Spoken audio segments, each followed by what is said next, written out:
Good morning students. बेटा आज हम देखेंगे स्वीट इक्विटी शेयर्स का इशू।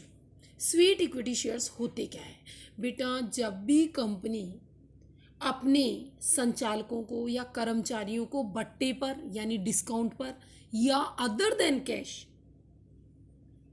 अंश उपलब्ध कराती है, शेयर उपलब्ध कराती है, शेयर इशू करती है, तो हम ऐसे शेयर्स को क्या कहते हैं? Sweet equity shares. तो देखिए स्वीट इक्विटी शेयर्स क्या होते हैं? बोले कंपनी अधिनियम 2013 की धारा के अनुसार ऐसे समतांशों से हैं जो कंपनी द्वारा अपने संचालकों कर्मचारियों को बट्टे पर या रोकड़ के अतिरिक्त अन्य प्रतिफल के बदले उपलब्ध कराती है उपलब्ध कराती है, तो उसे हम क्या कहते हैं? स्वीट इक्विटी अंश। ध्यान रखना, स्वीट इक्विटी शेयर्स ऐसे शेयर्स होते हैं जिन्हें कंपनी डिस्काउंट पर क्या कर सकती है? इशू कर सकती है। तो ये आप स्वीट इक्विटी अंश की डेफिनेशन लिखेंगे, एक बार फिर से सुन लें। स्वीट इक्विटी अंशों से तात्पर्य ऐसे अंशों से हैं जिन्हें कंपनी बट्टे पर या रोकड़ के अतिरिक्त अन्य प्रतिफल के बदले अपने संचालकों या कर्मचारियों को क्या करती है? उपलब्ध कराती है। उसके बाद नेक्स्ट है अधिकार अंश। बेटा अधिकार अंश क्या होते हैं कि जब कंपनी अपने व्यवसाय की पूंजी में वृद्धि करने के लिए जनता में अंशों का निर्गमन करती है, तो पहले पुराने अंशधारियों को अंश खरीदने के लिए क्या देती है? ऑफर करती है, उन्हें ये अधिकार देती है कि वो पहले अंश खरीद सकते हैं। तो इसी अधिकार के तहत जो शेयर खरीदे जाते हैं वो क्या कहलाते हैं? अधिकार अंश, राइट शेयर्स। एक बार फिर से सुन लीजिए, जब भी कंपनी अपनी अंश पूंजी में वृद्धि करने के लिए अंशों का निर्गमन करती है तो सबसे पहले पुराने अंशधारियों को अंश खरीदने का अधिकार प्रदान करती है, और इसी अधिकार के तहत जब पुराने शेयर होल्डर्स, पुराने अंशधारी अंश खरीदते हैं तो ऐसे अंश अधिकार अंश कहलाते हैं। उसके बाद नेक्स्ट कर्मचारी स्टॉक विकल्प योजना। बेटा कर्मचारी स्टॉक विकल्प योजना कौन सी होती है? कि कंपनी के द्वारा अपने संचालकों, अधिकारियों, कर्मचारियों को बाजार मूल्य से कम मूल्य पर भविष्य में अंश खरीदने के लिए विकल्प देती है, तो हम इसे क्या कहते हैं? एम्प्लॉयज स्टॉक विकल्प योजना। अपने समतांश को प्रचलित बाजार दर से कम मूल्य पर खरीदने का अधिकार देती है, तो इसे हम क्या कहते हैं?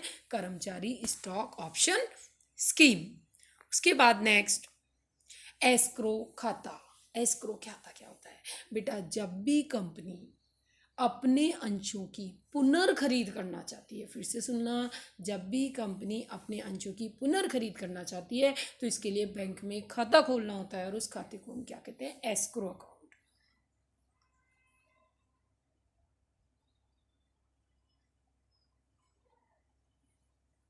सेबी के दिशा निर्देशों के अनुसार जब भी कंपनी अपने अंशों का क्रय करना चाहती है तो किसी बैंक में एस्क्रो खाता खोलना होता है, बस। उसके बाद नेक्स्ट ऋण पत्रों का निर्गमन। बेटा ऋण पत्र क्या होते हैं? कंपनी जब भी ऋण लेती है तो उस ऋण के बदले जो प्रपत्र उपलब्ध कराती है उसे हम क्या कहते हैं? ऋण पत्र। सामान्य अर्थ में ऋण पत्र से आशय एक कंपनी द्वारा लिए गए ऋण के बदले दी गई स्वीकृति क्या कहलाती है? ऋण पत्र कहलाती है। फिर आता है ऋण पत्र की विशेषताएं, वो आपको याद करने की जरूरत नहीं है। उसके बाद आता है ऋण पत्रों के प्रकार। तो बेटा ऋण पत्रों के प्रकार, पहला है सुरक्षा के आधार पर। बेटा सुरक्षा के आधार पर ऋण पत्र कितने तरीके के होते हैं? 2 तरीके के, सुरक्षित और असुरक्षित। बेटा ध्यान रखना, वे ऋण पत्र जो कंपनी की संपत्तियों पर प्रभार से सुरक्षित होते हैं वे क्या कहलाते हैं? सुरक्षित ऋण पत्र। यानी मैं कह दूं कि ऋण पत्रों के निर्गमन के साथ ही कोई संपत्ति उसके लिए गिरवी रखी जाए तो उसे हम क्या कहते हैं? सुरक्षित ऋण पत्र। और जब ऋण पत्रों पर कोई संपत्ति सुरक्षित नहीं रखी जाए तो वे क्या कहलाते हैं? असुरक्षित ऋण पत्र। उसके बाद नेक्स्ट आता है शोधन के आधार पर ऋण पत्र। शोधन के आधार पर ऋण पत्र 2 तरीके के होते हैं, एक होता है शोधनीय और दूसरा होता है अशोधनीय। शोधनीय और अशोधनीय। बेटा शोधनीय ऋण पत्र कौन से होते हैं? जब एक निश्चित अवधि के पश्चात ऋण पत्रों का क्या कर दिया जाए? भुगतान कर दिया जाए, तो वे क्या कहलाते हैं? शोधनीय ऋण पत्र। और जब ऋण पत्र जिनका भुगतान कंपनी के जीवन काल में नहीं होता है, बल्कि समापन पर होता है तो वे क्या कहलाते हैं, अशोधनीय ऋण पत्र। लेकिन बच्चे ध्यान रखना, अब कोई भी कंपनी अशोधनीय ऋण पत्र जारी नहीं कर सकती है। अब कंपनी को एक सर्टेन टाइम बाद ऋण पत्रों का शोधन करना ही पड़ता है। उसके बाद आता है पंजीयन के आधार पर। पंजीयन के आधार पर दो तरीके के ऋण पत्र होते हैं बेटा, पंजीकृत ऋण पत्र और एक वाहक ऋण पत्र। पंजीकृत ऋण पत्र कौन से होते हैं, ये वे ऋण पत्र होते हैं जिनके धारकों का नाम कंपनी की पुस्तकों में क्या होता है, दर्ज होता है, वे पंजीकृत ऋण पत्र होते हैं। और जिनके धारकों का नाम कंपनी के रजिस्टर में दर्ज नहीं होता है वो क्या कहलाते हैं, वाहक ऋण पत्र कहलाते हैं। उसके बाद नेक्स्ट है आपका पुनर्भुगतान के आधार पर। बेटा फर्स्ट डिवेंचर और सेकंड डिवेंचर। फर्स्ट डिवेंचर कौन से डिवेंचर होते हैं, फर्स्ट डिवेंचर वे डिवेंचर होते हैं जिनका भुगतान सबसे पहले किया जाता है। और सेकंड डिवेंचर कौन से होते हैं, सेकंड डिवेंचर वे डिवेंचर होते हैं जिनका भुगतान फर्स्ट डिवेंचर के बाद में होता है। उसके बाद आता है इंटरेस्ट की रेट के आधार पर, ब्याज दर के आधार पर।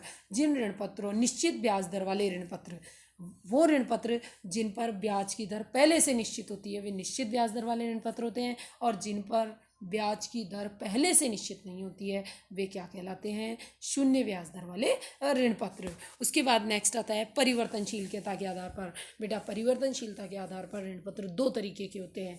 कौन कौन से होते हैं, कन्वर्टेबल ऋण पत्र और नॉन कन्वर्टेबल, परिवर्तनीय और अपरिवर्तनीय। वे ऋण पत्र जिन्हें एक निश्चित समय अवधि के पश्चात अन्य प्रतिभूति में परिवर्तित किया जा सकता है परिवर्तनीय ऋण पत्र कहलाते हैं।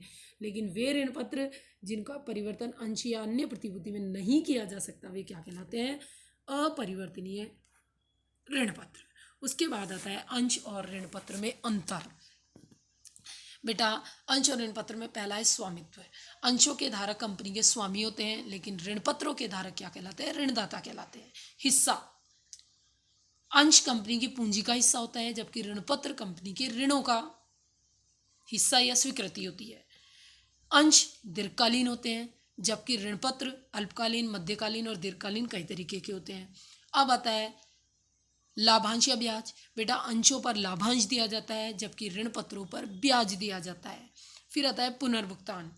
अंशों का पुनर्भुगतान कंपनी के जीवन काल में नहीं होता है जबकि ऋण पत्रों का एक निश्चित समयावधि के पश्चात शोधन कर दिया जाता है, यानी उनका पुनर्भुगतान कर दिया जाता है। उसके बाद आता है बट्टे पर निर्गमन। बेटा कंपनी कभी भी अंशों को बट्टे पर निर्गमित नहीं कर सकती, लेकिन ऋण पत्रों को बट्टे पर निर्गमित किया जा सकता है। सुरक्षा, अंश सुरक्षित नहीं होते जबकि ऋण पत्र सुरक्षित हो सकते हैं। अंशों को किसी और प्रतिभूति में कन्वर्ट नहीं किया जा सकता, लेकिन ऋण पत्रों को और किसी प्रतिभूति में कन्वर्ट किया जा सकता है। उसके बाद आता है मताधिकार। अंशधारियों को मत देने का अधिकार होता है, लेकिन ऋण पत्रधारियों को मत देने का अधिकार नहीं होता है। इस तरीके से बेटा आपके डिबेंचर से रिलेटेड थ्योरी है। इस थ्योरी को आप अपनी कॉपी में नोट डाउन करोगे और कोई भी डाउट हो तो वो आप मुझसे पूछ सकते हो।